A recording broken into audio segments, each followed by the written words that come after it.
비울수록 사람을 더 성장시키는 리더의 말그릇.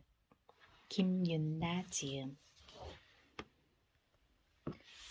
지금 나는 무엇을 보고 있는가? 이제 나는 무엇을 보아야 하는가? 갈등의 상황에서 길을 잃지 않기 위해 기억해야 할 것은 바로 위의 두 가지 질문입니다. 예전에 저는 그에게서 사사건건 꼬투리를 잡고 반대하는 말, 빈정거리는 듯한 태도만 보았습니다. 누군가에게서 들었던 부정적인 평가를 떠올리며 그의 능력을 불신했죠.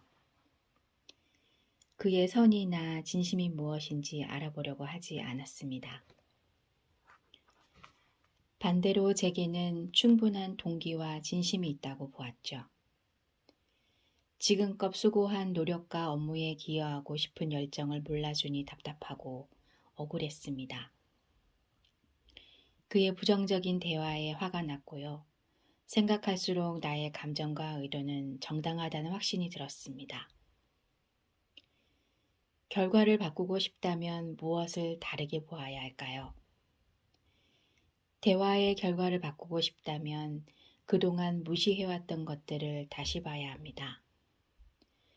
느끼고 있는 것, 믿고 있는 것, 원하고 있는 게 무엇인지를 확인해야 하죠.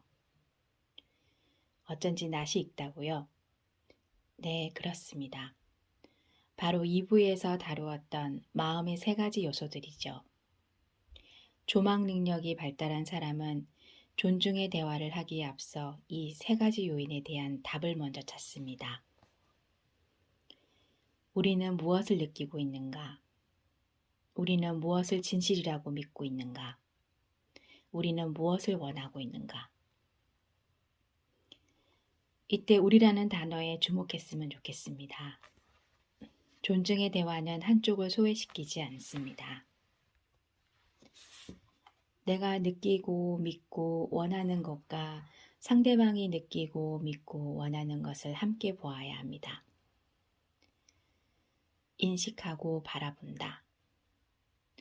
먼저 내가 느끼고 있는 것, 진실이라고 믿는 것, 원하는 것이 무엇인지 감지해야 합니다. 말하기 전에 나의 내면에서 일어나는 프로세스를 알아차리는 게 먼저입니다. 저는 이것을 센스의 단계라고 부릅니다. 앞선 사례에서 저의 감정을 먼저 들여다봤다면 무엇을 느낄 수 있었을까요? 화로 표현되었던 감정의 이면에는 서운함이 자리하고 있었습니다. 그것을 알아챘다면 격앙되어 소리를 높이는 대신 내 노력을 알아주지 않는 것 같다 서운하다고 표현했을 것입니다.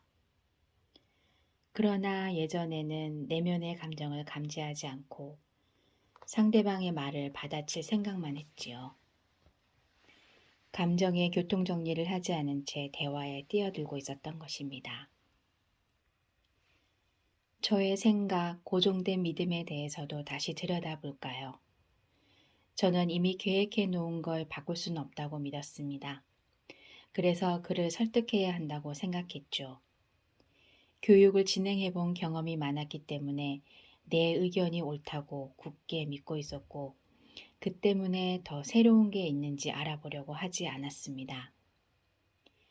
현장에서는 어떻게 보일지, 기획된 교육과정의 새로운 아이디어를 어떻게 보탤 수 있을지에 대한 가능성을 아예 차단해버렸죠. 이번에는 욕구를 들여다볼까요? 그를 무안하게 하려던 것은 아니었습니다. 현장의 소리를 반영해야 한다는 의견에는 동의하지만 나의 노력도 인정받고 싶은 마음이었죠. 그때 저는 그것을 직접 표현했어야 했습니다. 제 노력을 인정해 주길 바란다고요. 그랬더라면 불필요한 말들로 괜한 오해를 만들거나 상대방과 감정적으로 맞서지 않았을 것입니다. 우리는 의식하기만 하면 충분히 센스의 단계를 수행할 수 있습니다. 메타뷰라는 인지 기능 때문이죠. 즉시 반응하지 않고 나를 지켜보는 능력을 말합니다. 즉, 우리는 한 발 물러나 상황을 바라보고 말하면서도 말하고 있는 나를 관찰할 수 있습니다. 이렇게 나의 감정, 생각, 욕구들을 알아차리면 대화 도중 핵심을 놓치고 감정이 변질되는 것을 막을 수 있습니다. 동시에 보는 단계 역시 중요합니다. 이번에는 고개를 들어 상대방을 관찰해야 합니다. 상대가 느끼고 있는 것, 진실이라고 믿고 있는 것, 원하고 있는 것이 무엇인지를 파악해야 합니다. C 과장의 감정을 다시 봅니다. 그는 답답하고 걱정스러웠을 것입니다. 속상함, 두려움을 느꼈을지도 모르죠. 앞으로 이 사람들과 어떻게 같이 일할까 싶었을 것입니다. 그러나 그도 감정을 인식하고 표현하는 일에 서툴렀기 때문에 미처 알아차리지 못했죠. 때문에 제가 감정을 강하게 표현할수록 그 역시 방어적 감정과 통제적 감정을 휘둘렸습니다. 걱정과 속상함, 두려움을 숨기고 화로 닮은 감정을 드러냈죠. 그렇다면 그에게 의미 있는 진실은 무엇이었을까요? 그가 어떤 자동화된 공식을 가지고 있었는지 정확히 알 수는 없습니다. 그러나 현장에서 일해본 사람만이 현장을 이해할 수 있다고 생각하는 것 같았습니다. 제가 현장을 잘 모른다고 생각했던 것 같고요.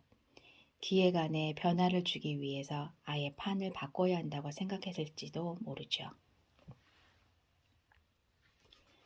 욕구도 다시 살펴볼까요? 제가 그랬듯 그도 현장에 실질적으로 도움이 되는 교육 과정을 만들고 싶었을 것입니다. 현장 경험을 반영한 교육 프로그램을 만들고 싶었을 테죠.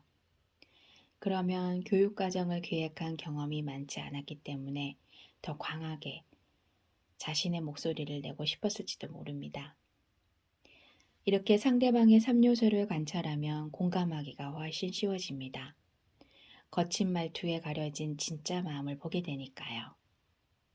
상대방을 설득하려고 달려들기 전에 그가 그렇게 생각할 수밖에 없는 관점을 바라보면 더 좋은 대화의 방향이 보입니다. 따라서 존중의 대화를 나누려면 나의 관점을 설명하기 전에 상대방의 관점을 먼저 인정해 주는 게 좋습니다.